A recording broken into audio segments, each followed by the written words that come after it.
Let us explore the realm of technology. Are you a college student and still paying for coding tools? Big mistake. GitHub literally gives students over $1,000 worth of premium tools for free. Most people don't even know this exists. Let me show you how to claim yours today. Okay, now how to actually get a pack. First off, you open your web browser and type in education.github.com/pack. Once that's open, you sign in or create a free GitHub account. Then you click Get Student Benefits. It will direct you to a page.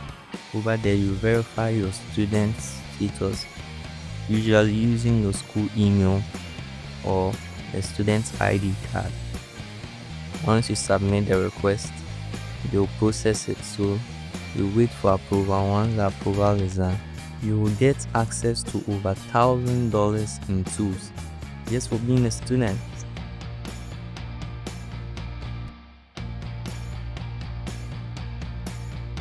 Thanks for watching. If you enjoyed the video, don't forget to like, subscribe, and share with your friends.